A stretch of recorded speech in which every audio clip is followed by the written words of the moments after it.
Welcome back everyone to another video on the Vixen Victory channel. Today we're going to be talking about the rest of our character guides, talking about another character, talking about Wanderer. Now looking at Wanderer, you're mainly going to be using him as an anemo DPS, usually combining him with some other characters that are going to help him. He does have a special passive talent, which is why you're going to want to use some other characters that are going to give him some more buffs. So he has some really cool features about him, and that's kind of what separates him from kind of some other anemo DPS characters compared to characters like Xiao, who it's just pure anemo damage and you don't really need a lot of other supports of different elements. Even someone like Venti or whatever who can really use, even you can technically use him as an anemo DPS. You could really kind of use him in that sense, but really using him with Viridescent is a great idea. Really on this sense though, with Wanderer, he actually, instead of just going pure raw, anemo damage, as though he does that, he actually does do pretty well with getting some other different elements in the team to help him out. So without further ado, let's go ahead and jump right into his kit. Now, you can see here, the major thing that you're going to want to focus on is leveling your normal attack and your skill. Your skill is where you're going to be giving yourself into an enhanced state, which we'll talk about in a second. And your normal attacks is where you're going to be majorly doing most of your damage, whether it's normal or charge attacks. This is where you're getting most of your damage from once you get into the enhanced state from the skill. Now going into the skill, it talks about going into the wind favored state. Now you'll do some AoE anemo damage in the initial usage of the skill and, kind of lift yourself up, which I can go ahead and show you, but it's nothing special. This damage right here, you'll see when he actually gets up and he uses the skill. That initial hit down here that you saw over here isn't anything special. So, that anemo damage isn't really anything crazy you're really going to focus on. But as you saw, he kind of throws himself into the air and puts himself in the wind-favored state. In the wind-favored state, the Wanderer, while he's in the wind-favored state, can now perform plunging attacks, and when he uses normal and charge attacks, they will be converted to Kugo Fushidan and Kugo to Fukai, respectively. The damage they deal and their AoE will then be increased, and the damage is then considered normal and charge attack damage. Basically, what you're getting here, you're not going to be using up, like your normal and charge attacks aren't going to be using up actual damage. The biggest thing about here, when you're actually looking at using his skill, he's going to go here. You can do some normal attacks. They're going to do special range attacks and your charge attacks. And you can see this bar on the right side. It's different than your stamina bar. So you see it's kind of like a blue idea here. And I'll still have stamina left to go in this yellow bar next to me. Now, what he uses to keep himself into the air, that kind of separate stamina bar, are called Kuguryoku points. Now, throughout time, as you can see, if I just hover with him, I'll be able to just go through them normally. You can't stay in that state forever, as you kind of saw. You can sprint while you're in that state. This is that kind of sprinting mode where he kind of uses it. You're kind of using that for traversal type techniques where you're trying to, really run around the world, exploration and whatnot. But even as he's just hovering in state, I'm not touching my keyboard at all, he is still losing those points now, as you can see here, just over time. Obviously, as you can see here, he's going to be consuming points while he's in the hovering stage. Additional points will be consumed when he does the acceleration in midair. Holding the sprint, you can consume them and keep a, faster speed. And then also you can increase your height. So if something's a little higher, even when you go into your skill, you can hold the jump button and you once again be increasing using your Kuguryoku points at a faster rate. But at the same time, if you see here, if I just do normal attacks and charge attacks, I'm not using up any Kuguryoku points. So that is nice to know that, if you're just kind of staying in one spot, you can, get the max amount of damage out for your damage instances. It's only when you're moving around that you're actually using up more of those points than normal. So because of that though, if we go look here in the skill attributes, you can see the normal attacks and the charge attack damage is basically different than what you see in the normal attacks here. For instance, 136% damage, whereas your normal attacks are up to 154%, and both of these are crowned. So once again, keep that in mind. The maximum Kuguryoku point you have is 100. The cooldown is 6 seconds, which is very nice because by the time you switched out to some other characters, it's going to be pretty easy to come back to your skill and use it again. Obviously, we've already talked about the normal attack. The burst is nothing special. Really, it's just basically a huge damage hit that you use if you have it. You can level this up all the way if you want to. In my personal opinion, it's really not that, great to use. It's more or less, if you have it, great. But he's not really an ER, consistent character, someone like Xiao or something like that, that is another anemo DPS. He's kind of like some of the other characters that the burst is there just to be there. It's nothing extra special that the burst does except for an extra stage of damage. Now, if you look here, it does state that if you are in the wind favored state and you use the burst, then the wind favored state will end, meaning you can't fly anymore. But now let's go ahead and talk about the passive talents. Looking at his first passive talent, Jade Claim Flower, this is the other thing that I was talking about. Using other elements with him is actually going to be kind of helpful for you. If he's in that wind favorite state, and he will obtain different buffs to different things that he swirls if he comes into contact with them in those attacks or whatnot, or when he initially does that, big hit, he'll be able to come in contact with different types of elements. When he uses that AoE anemo damage to kind of like lift himself up, if he comes into contact with Hydro, Pyro, Cryo, or Electro, he can pick up at the most 2 of those buffs at one time.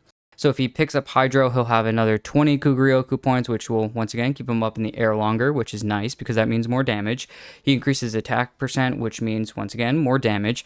Then if we look at Cryo, it increases your crit rate, which technically is kind of more damage. It's more consistent, crits, which means technically more damage, but still very helpful. And then Electro, when the normal charge attacks hit an opponent, it will basically bring back energy, and that can happen every 0.2 seconds, which is probably going to be almost every single hit. So the different ways you're going to be doing things is going to be helping him basically get more damage, or in my personal opinion with the Electro, I don't really feel like is a good idea. But once again, we'll get into that when we look at teams.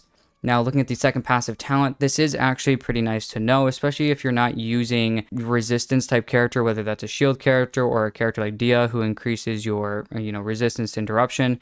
The second passive talent is going to be pretty useful for you. This is actually what I used before I started using Dia in my Wanderer team. When the Wanderer hits opponents with his normal attacks or charge attacks in that win favored state, he has a 16% chance to obtain the descent effect. And the next time the Wanderer accelerates in midair while he is in the win favored state, so if you dash, then the effect will be removed, but the acceleration instance that you do will not consume any Kuguryoku points, which once again, that's going to be very nice because if you're not using any, ways to not get knocked out of the air, because he's very easy to get knocked out of the air if you actually kind of play with him, and once he's in the air, you really do want a shielder or a character that has, high interruption resistance, but if you don't have that, then technically you could dash around, and by doing a constant normal attacks, you can kind of get this descent effect, which will help you stay in the air longer because those dashes won't, take away too much of your time while you're in the air. So that's pretty good for you. But also while doing so, he will fire off 4 wind arrows that deal 35% of his attack as anemo damage on each of those arrows. So that's a really nice extra damage hit as well. So it's basically not only just a get out of jail free card because you're dashing away from getting hit, and also you're not losing any Kuguryoku points, which means that you're able to stay in the air longer, but also it's an extra damage help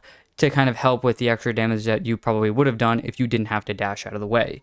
For each of those normal attacks and charge attacks that does not produce this effect, because it's at 16%, let's say you do a normal and a charge attack, or you just do a normal attack and it doesn't give you the descent effect, the next attack of those types will have a 12% increased chance of producing that effect, which means it's 16%, and then every normal attack and charge attack that doesn't give you the descent effect will increase by 12% every single time. So it'll go from 16% to 28% to 40% to 52%. So each time that you don't get it, then it'll be able to give you that descent effect, a higher chance of giving you that descent effect on the next one. So honestly, these passive talents are extremely good.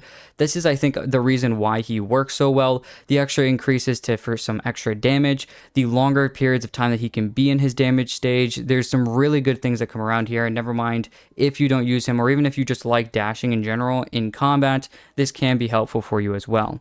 Now let's go ahead and talk about some weapons. Now obviously his personal weapon is going to be the best, Tule's Remembrance. Charge attack, high base attack, we already know as normal. We don't really talk too much about the personal weapons because they're extremely good for the weapon, but obviously a lot of help in normal attack instances. Obviously that's going to be the major way with the character that you're going to be doing most of your damage. Now, I do want to talk about that specifically, though, because if you have his weapon, normal attack damage is probably going to be the major way that you're going to be using him. Charge attacks isn't going to be probably the best way. But if you're using a different type of weapon and you're kind of using something else, unless it helps normal attacks specifically in its ability, you're probably going to be using charge attacks consistently to be helping with your damage. And that's mainly because his multipliers, obviously, in his charge attacks are going to be worth more. And so you're probably going to just be doing charge attacks over and over again, once again, unless you have his personal weapon. But looking at some other weapons that he could use in terms of 5-star weapons, really for the character, obviously, you look at something and going for Lost Prayer to the Sacred Winds. Now, this does have a main stat of crit rate, and he ascends into crit rate already, which means you're probably going heavily into crit damage. But that does mean that you could technically use this specific idea for his weapons. The thing I would like to caution specifically with this weapon when looking at its ability, yes, it does help with the movement speed, but also when you're looking at the, elemental damage bonus every 4 seconds, you're getting extra stacks. You're most likely not going to be able to get the entire 4 stacks of it From my own testing, you can probably get a max of like 3 if you just immediately pop him on the field after all your other characters' buffs and everything, immediately using your skill and then doing, constant attacks. Your damage is going to get higher because your elemental damage bonus is increasing over time. Now, it doesn't seem like you're going to be able to constantly, use the maximum of 4 stacks. You might be able to if you like use a burst first or whatever to kind of use up some time, but it is a very good weapon, has a pretty good amount of base attack, has some good crit, and that means you can focus fully on crit damage when looking at his substats on his artifacts or main stats as well. Now, another weapon that you could use when looking at these things is Skyward Atlas. It is a main stat of attack percent, which means you're going to have to heavily focus in looking at crit in your main stats of your artifacts and substats and whatnot. Probably with him, you're going to want a high amount of crit rate, unless you want to have a cryo character with him, because we already saw if you have a cryo character with him in his skill, then you're going to be able to grab an extra 20% crit rate from this. So if you do have a cryo character and you want to consistently use that cryo character, keep that in mind as he's going to be using that for his actual abilities. So if you are using that, keep that in mind on what weapons you're going for and looking at your crit ratio as well. But with that specific weapon, with Skyward Atlas, the attack percent's extremely good, getting the extra elemental damage bonus in the ability, and then normal attacks have a 50% chance to, do some extra damage as well. So I think there's a really good idea going on with this weapon. The only issue I kind of have with attack percent weapons, kind of like Wolf's Gravestone and stuff like that, is it is pretty difficult to worry about crit. So I would just kind of caution you if you're going to go for that. But because of that, though, it does give you a high amount of attack percent and a high base attack at the same time, which means you're probably not going to have to worry about attack percent. The only thing you're going to have to worry about is your main stat on your sands, and that's about it. And you should be extremely fine in terms of attack, and you can go full force into just maxing out as much crit as possible in your artifacts. Another weapon you could use, I've actually heard that's been going around, is Memory of Dust. And the reason I think Memory of Dust is the biggest, kind of idea here is because, once again, it is also an attack percent buff, and it gives you almost about 50% at level 90, and it gives you the same amount as Lost Prayer would do for base attack. Scoring hits on opponents or hitting an opponent increases attack by 4% for 8 seconds, and you get 5 stacks of this, which means you can get 20% attack on top of the 50% you're already getting from the main stat of the weapon. So I think just this weapon as well, if you have Memory of Dust for some unknown reason and you don't want to have his weapon, or you don't have his weapon, or you don't really want to use any other weapon, this actually could be a pretty useful weapon for him. And it's kind of difficult to put Memory of Dust on any other character, so this could be something that you could use.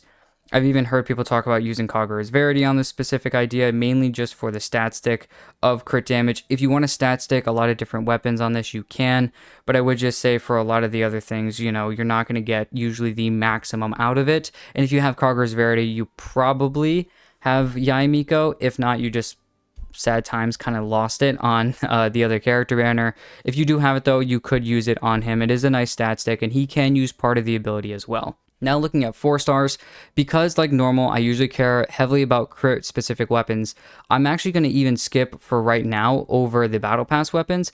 Probably my favorite weapon for him is the Wit Sith. Now obviously with more refinements, it's going to be better. But even at R0, this weapon is extremely good because it gives attack percent increase at 60%, the elemental damage is increased at 48%, and your elemental mastery is increased by 240.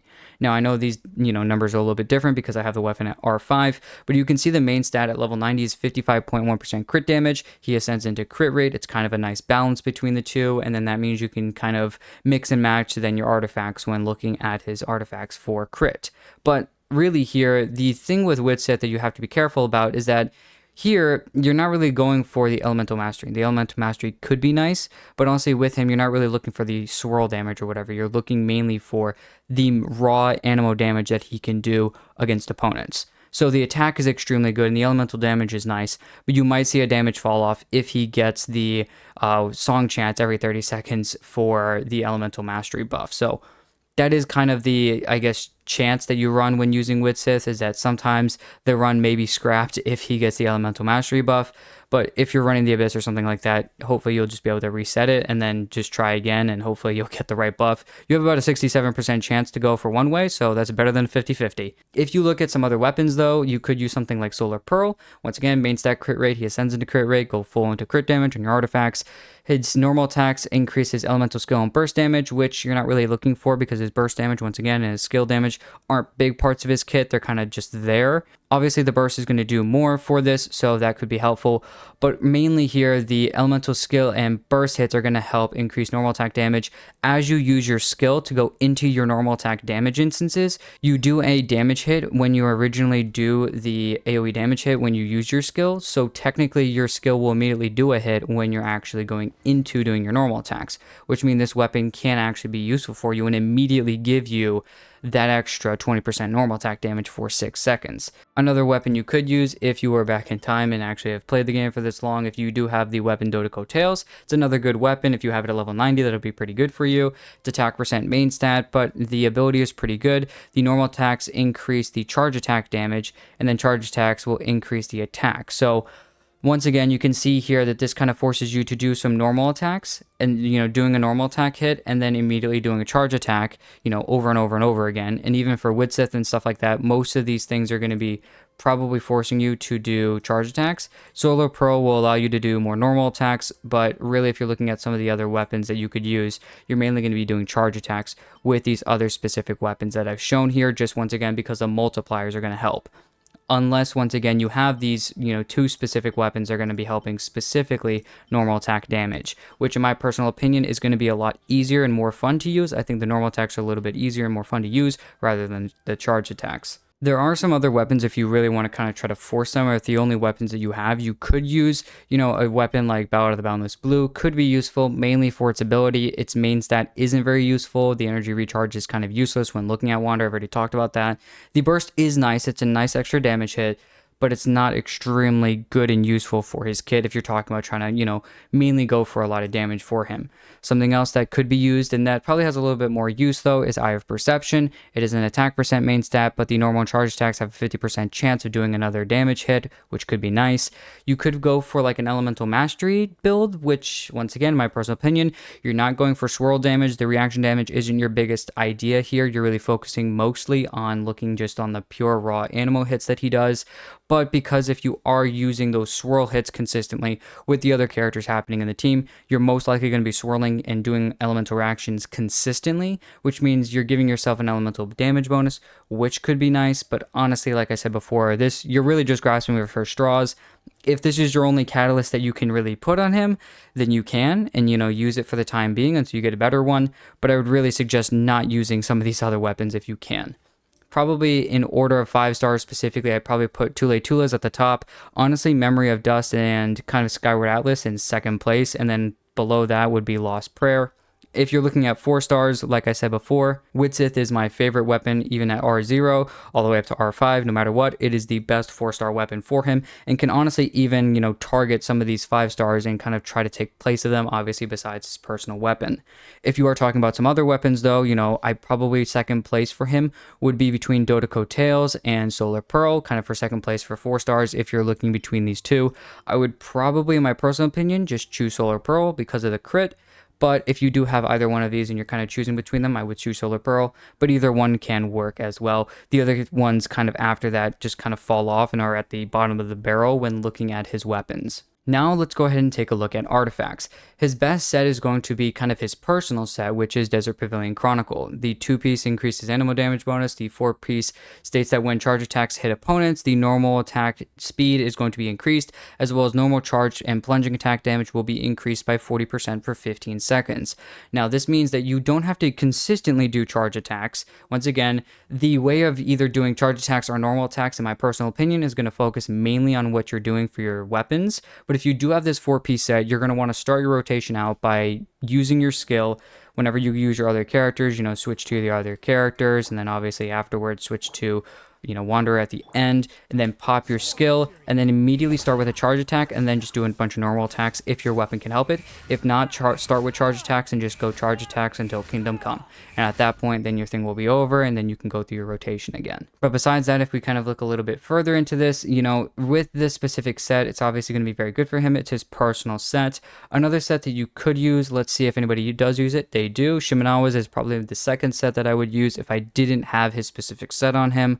You could use some 2-piece, which we'll talk about in a second, but this set is extremely good because it increases attack percent, which is nice because that's what he does damage based off of. He doesn't dual scale, it's only specifically attack percent. So Elemental Mastery, as I've talked about plentiful times in the video, is not going to be very useful for you. But when casting an elemental skill, if the character has 15 or more energy, they lose that 15 energy, and normal and charged and plunging attack damage is increased by 50% for 10 seconds, and this effect will not trigger again during the duration that he has it. Basically, the biggest thing that you're looking for here is when using your elemental skill, you're going to be using that to go into your damage phase anyways. This specific set was meant for Yoimiya, but they kind of work similar, but they both use their skills to then go right into damage instances with their normals or charged. So here, it's kind of very similar why these kind of two characters can use the same set. But specifically with Shimenawa's, it's a very good like secondary 4-piece set. If you've kind of grinded out Emblem, this set's in that Emblem domain. And if you don't have the time or energy, or if you don't have Desert Pavilion Chronicle, the 4-piece set, you could just slap on an extremely good set from Shimenawa's, because probably a lot of people have this set, probably more than they have Desert Pavilion Chronicle. Because Emblem is so versatile on so many different characters, a lot of people have grinded that domain. Another set that you could use, and they also do have this as a third best set, is going to be Echoes of an Offering. Basically, your normal attacks are then going to jump over into using the Valley Right effect, which is going to give you more normal attack damage. And then if you don't trigger the Valley Right effect, it's kind of like already kind of one of his passive talents, that if you don't trigger it, it has a higher chance to trigger. If you're going to be using the Echoes of an Offering set, make sure that you have one of the weapons that helps with normal attack damage. So if you have, Solar Pearl or Tule Tulas, then you look at kind of using the 4-piece echoes. But if you don't have the 4-piece echoes, then it kind of can change. It's the same thing with Shimenawa's and with Desert Pavilion Chronicle. They can kind of be used because it helps with normal, charge, and plunging attacks, and the same thing on this set. Both these two sets over here kind of help normal or charge attack damage, so you can kind of go, once again, bank off of what the weapon's going to use. But if you're using echoes, that's only if you're going to be helping, specifically normal attack damage. Because if you're just going ahead and using, charge attacks consistently, that specific set isn't going to be helping you at all, because it's only focusing on when you hit normal attacks on characters. And then when you're actually getting the normal attack buff, obviously it's not going to be helping your charge attacks. Should be pretty simple and explanatory, but I just wanted to state that. If we're looking at main stats, though, when talking about the characters, let's go ahead and talk about the Sands. We'll talk about the Goblet and the Circlet. You're going to want an attack % Sands, then you're going to want anemo damage bonus Goblet with a crit rate or crit damage Circlet. Now, I've talked about how, in my personal opinion, usually you're going to want a higher crit on this character. Do not follow what I did and go for the most atrocious build possible and have such a terrible crit. Having under 50 crit rate on this character is probably an abomination in my personal opinion, which I will get back to building him at one point in time.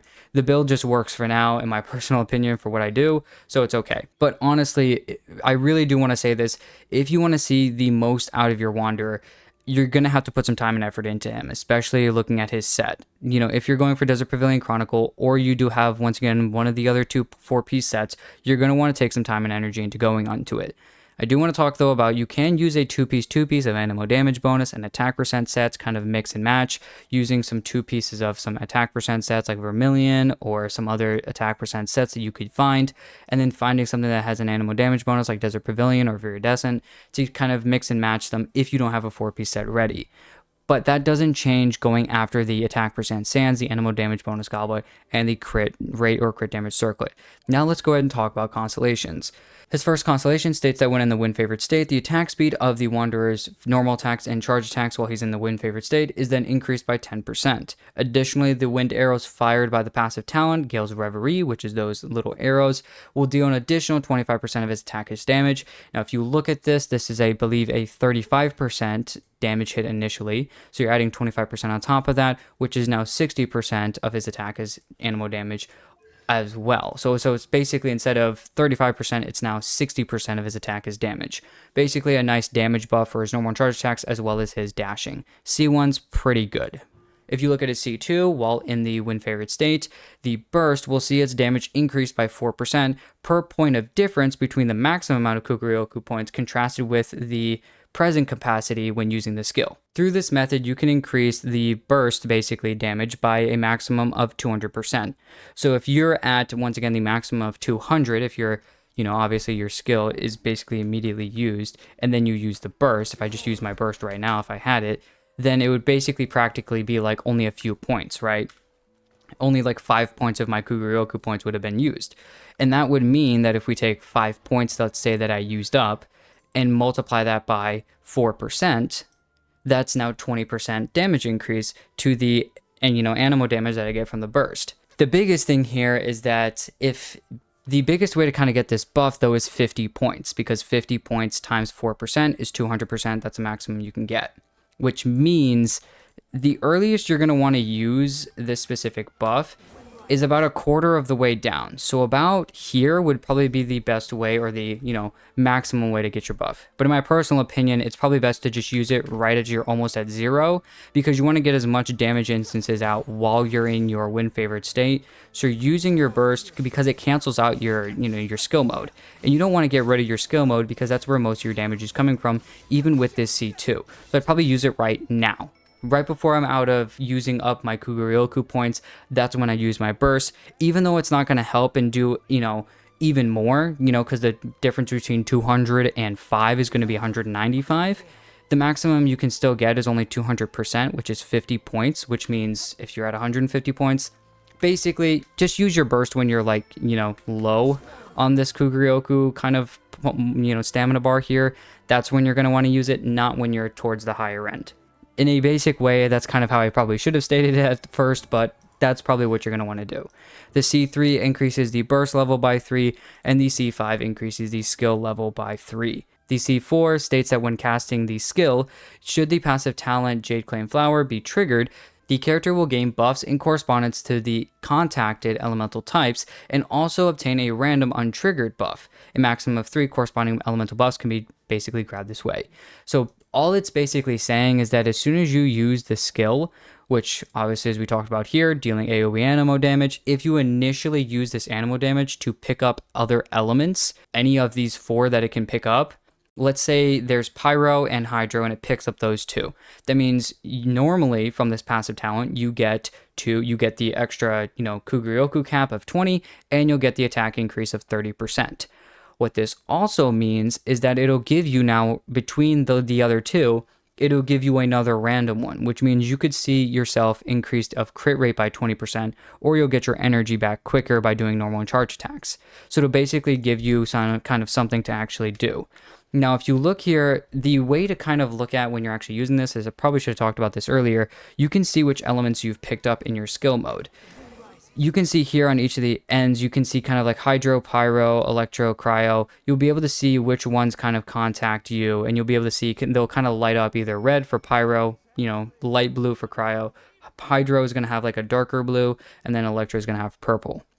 So it'll be pretty easy to see which ones you've grabbed, and then you can see which buffs basically you have. So if you see that light blue, you're getting an extra crit rate. If you see the purple, you're getting the extra energy. If you see some red, then you're going to be getting the attack increase. And if you have some Hydro, you're going to be getting the extra buff to your kind of Kuguryoku points, but it's basically staying in the air longer. Now, if we take a look at the C6, it states that when Wanderer actively hits an opponent with his normal attacks while in the win favorite state, the following effects will occur.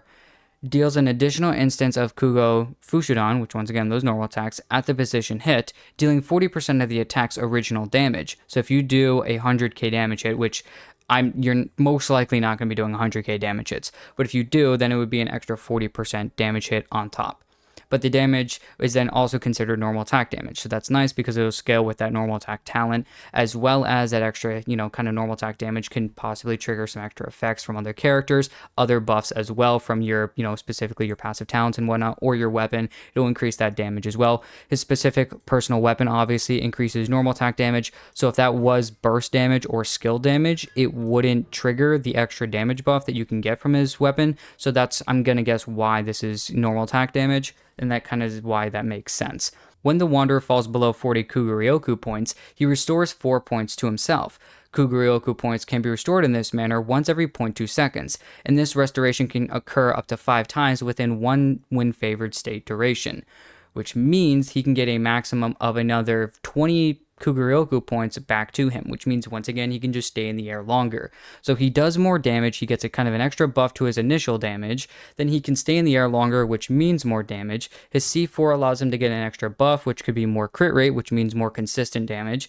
Either some extra, pyro, so more attack, some extra, just staying in the air longer, obviously, which means more damage. The Electro isn't really more damage, but can help with the burst, which technically can be more damage because of the actual normal attacks you're going to be doing, because of the difference between Kuguryoku points that you're going to be using up, which is going to mean more burst damage if you use the burst. And then obviously in general, you just have a buff that you get from the C1. So every single one of his constellations is extremely good, but I don't think that any of them are necessary. The C1, if you're looking at some early constellations, whether or not to go for the C1 or the C2, that's kind of the idea if you're looking at some early constellations for most players who aren't whales. Usually you're looking at, okay, which ones can I kind of go get away with? Usually for some characters, that's their C1, where it's extremely good. Someone like Hu Tao or whatever, where you can kind of decrease, using stamina. You don't have to use your stamina when you do charge attacks, which is the main way you kind of do damage with her. That's extremely good. Some other characters, it's not their C1, it's their C2. And that's really the good point because Raiden's going to be ignoring 60% of an opponent's defense when she does her big damage hit. So certain characters, C1s and C2s, can be extremely useful for you. So to look at between the C1 and the C2 for Wanderer, I think that the C1 is more useful than the C2. So it's not like you have to skip over the C1, and if you want to go for Constellations, you have to go for the C2. I think if you go for the C1, if you want to make your Wanderer a little bit better, you want to take some more time and effort into him, going for the C1 wouldn't be a problem. But like normal, obviously, as I always stated, I like going for weapons before I like going for Constellations. There's only kind of one way really to put Wanderer in a team, and it's just going to be doing Wanderer and Farazan with random other characters. Usually you're going to want another character that kind of helps with, once again, as I've talked about previously in the video, resistance to interruption, whether that's a shield character like Zhongli or Layla or something who can help with crit rate, but also think about elements they're going to swirl. For instance, like I was talking about Layla. If you have a lower crit rate like I do, throwing Layla into the team could be extremely useful. Not only does she provide a shield, so, Wanderer doesn't get knocked out of the air as easily, but also she'll be, infusing things with cryo, which means you'll get that 20% crit rate buff for your character, which means once again you can kind of go more to crit damage, as you can see my build kind of does. It's not like if you don't have Farazan you can't use Wanderer, but it's kind of like almost necessary to really consistently use them if you want to try to once again make the best out of your Wanderer. So if she comes up on a banner and you don't have her, try to grab her, try to get at least one copy of her. If you have her up to C6, obviously that's going to be best for you. Looking at some, once again, other characters, though, you want another sustained character that's going to basically make sure the Wanderer is not getting knocked around. So shield characters, specifically ones that are swirlable elements for him. So Pyro, Cryo, Electro, or Hydro. Specifically, in my personal opinion, either Cryo or Pyro. So Dia is a great one because she gives resistance to interruption when you're inside her field. So that's why I use Dia. Also, the double Pyro Resonance can increase attack as well, but also you're getting the extra attack when he swirls Pyro, which means another attack increase in his personal passive talent, so that's another great reason to use Dia. But as I've stated before, if you want some extra crit rate, go ahead and grab Layla. If you want something else, though, you're kind of looking at this team, you're like, okay, I have Zhongli. If you use Zhongli in this specific team, you're not getting any extra buff. So think about another character that could help you extremely well, get another buff in one of his passive talents, whether that be another Cryo character to increase his crit rate, another Hydro character like, even trying to use a character like Farina or something like that to kind of help either with, he's going to be helping shield you, Zhongli. So maybe using someone like Farina could, allow you to use kind of her idea in kind of draining HP, but that means that you're lost without a healer. So you're always going to make sure to want to have that kind of extra shield for Zhongli, or else you're basically going to pretty easy to die and get knocked around with him. But if you want some other characters that you could use, obviously Farina is an okay choice. I would really pair her up with a healer if you're going to do that. So this type of team, once again, Hydro allows you to stay in the air longer, so Hydro's an okay one to use. Kokomi could even be another character that you use because she's got some okay application. Because he does constant normal attacks, you could even use Yelan or Xingqiu or something like that to kind of have that extra thing going on here. You could even use a character like, Charlotte. Charlotte's another good character that could be used. If you want to have a character like Diona, who kind of uses a big field to heal you, but also uses a shield and her skill to make sure that you're not going to die once again very easily. Another good character. And Cryo to give you crit rate buff. Same thing with her. She's a great healer, and also with Charlotte, she's going to be a good healer, but also giving that crit rate buff. So there's so many different characters that he can use because all the elemental supports are kind of open to him. Even still, characters like Zhongli or whatever can be useful for him, but if you use someone else like that, you can use other of the elements that can be useful for you. I mean, for instance, even one point in time, I used Shenhe because Shenhe was pretty useful for me. But over time, obviously, as I got Dia, I kind of like her a little bit more. The double Pyro Resonance is pretty fun, as well as her resistance to interruption does help Wanderer not get knocked out of the air as easily. So once again, he's kind of a mix and match character, but in my personal opinion, these two are kind of almost glued together, and then you need at least another support character to heal you consistently, or a kind of like sustained character, or a combination of both.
Well, that's everything I've got talking about Wanderer. If you guys use him any differently, please go ahead and let me know down in the comments. Any other teammates that you use that are a little bit more fun than others, please do let me know down below. Thank you guys for watching the video. Please go ahead and like and subscribe, and I'll see you guys in the next one.